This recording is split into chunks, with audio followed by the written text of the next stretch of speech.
আসসালামু আলাইকুম ভিউয়ার্স, সবাই আশা করি ভালো আছেন, সুস্থ আছেন। আজকে নিয়ে এলাম একটা খুব নামকরা রেসিপি। এটা ভুটানিজ একটা আইটেম, কিন্তু আমাদের বলিউডের নামকরা নায়িকা, বিখ্যাত নায়িকা দীপিকা পাড়ুকোনের ফেভারিট খাবার। কোনো এক সাক্ষাৎকারে বোধহয় উনি বলেছিলেন, তারপরে তো এটা ভাইরাল হয়ে গেছে।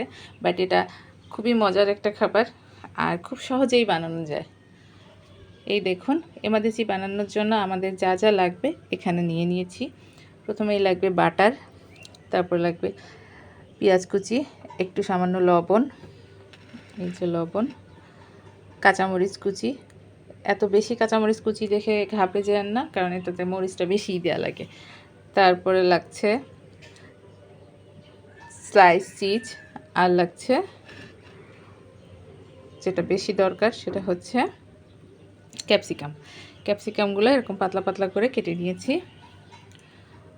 আপনারা আপনাদের পছন্দ মতো কেটে নিতে পারেন, কিন্তু একটু পাতলা হলেই ভালো। তো এগুলা দিয়েই হয়ে যাবে আমাদের এমাজাচ্ছি। রানতেও খুব বেশি সময় লাগবে না, 15 মিনিট সর্বোচ্চ। এই তো, আশা করি আপনাদের ভালো লাগবে। চলেন এবার চুলার কাছে চলে যাই। এই তো চলে এলাম রান্নাঘরে। এখন আমি চুলার উপর ফ্রাই প্যান দিয়ে দিয়েছি। তার মধ্যে যে বাটারটা নিয়েছি পুরোটাই আমার লাগবে, তো বাটারটা একটু সামান্য অংশ আমি এখন ফ্রাই প্যানে ঘষে দিয়ে দিলাম। খুব বেশি দেওয়া লাগবে না, এখন একটু সামান্যই দিব, পরে পুরো বাটারটা দিতে হবে। তো বাটার দিয়ে আমি পেঁয়াজ কুচিগুলো দিয়ে দিলাম। পেঁয়াজ কুচি দিয়ে এর মধ্যে কাঁচামরিচ কুচিও দিয়ে দিব, পুরোটাই দিয়ে একটু নাড়াচাড়া করব।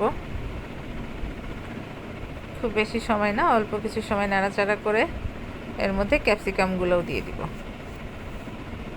আর লবণটাও দিয়ে দিচ্ছি এখনই।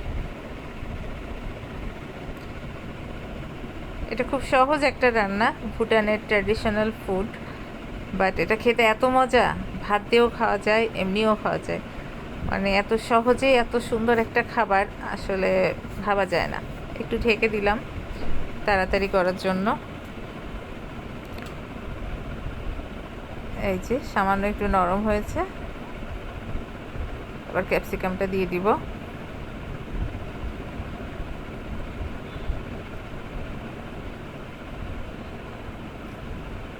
ক্যাপসিকামগুলো সব দিয়ে দিব। যারা ভুটানে গিয়েছেন, যেমন আমার হাজব্যান্ড কয়েকবার ভুটানে গিয়েছে, ও খেয়েছে, ওরও খুব পছন্দ। তো আমি তো আর দীপিকা পাড়ুকোনের কথা শুনেই রান্না করিনি। পরে আমার হাজব্যান্ড বললো, না এটা খেতে আসলেই খুব মজা, তুমি ট্রাই করতে পারো। তারপরে আমি বানাইলাম।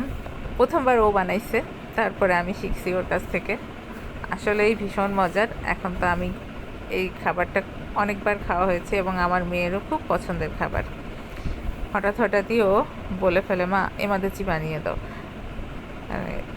ওর কথা তো আর ফেলা যায় না, হুট করে বানিয়ে দিই। আর বেশি সময়ও লাগে না, ঘরে সব কিছু থাকলে খুব তাড়াতাড়ি বানানো হয়ে যায়।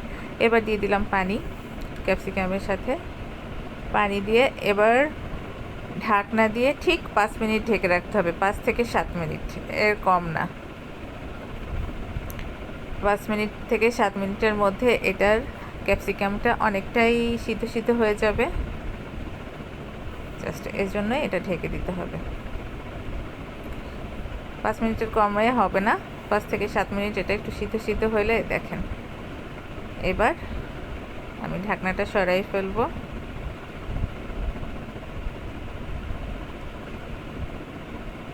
একটু নেড়ে দেখি কি অবস্থা। হ্যাঁ, অনেকটাই নরম হয়ে গেছে। এরপর আমি এর মধ্যে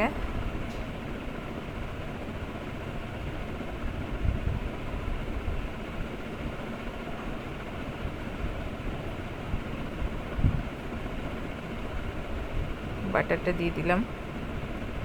বাটার একটু বেশি দিতে হয়, আপনারা দেখে আবার ভাববেন না যে এত বাটার দিল কেন মহিলা। আসলে না, এটা একটু বেশি দিতে হয়। আর এখানে স্লাইস চিজগুলা, এখানে আপনারা স্লাইস চিজই ব্যবহার করার চেষ্টা করবেন, কারণ মোজারেলা চিজ দিলে ওটা পরে চামচের সাথে লেগে যায়। আমি একবার দিয়ে ট্রাই করছিলাম, খুবই বাজে অবস্থা হয়। তো আপনারা সেই ভুলটা করবেন না, সবসময় স্লাইস চিজটাই দিবেন। তো স্লাইস চিজটা আপনাদের 3 টুকরা বা 4টা স্লাইস দিলেও হবে। আমি এখানে 5টা স্লাইস দিয়েছি, যেহেতু বেশ কিছু ক্যাপসিকাম ছিল আর আমার মেয়ে খুব পছন্দ করে একটু চিজ বেশি দিলে, তাই আমি দিয়েছি। এবার পরিবেশন করব।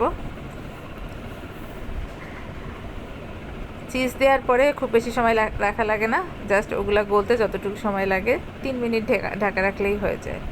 এই তো দেখেন কি সুন্দর হয়ে গেছে আমার এমাদাচ্ছি। এটা তো আমাদের বাসার সবাই খুব পছন্দ করে খায়। আশা করি আপনাদেরও ভালো লাগবে, বাসায় ট্রাই করবেন। সবাই সুস্থ থাকবেন, ভালো থাকবেন। আর আমার চ্যানেলে আরও অনেক রেসিপি আছে, দেখবেন। আল্লাহ হাফেজ।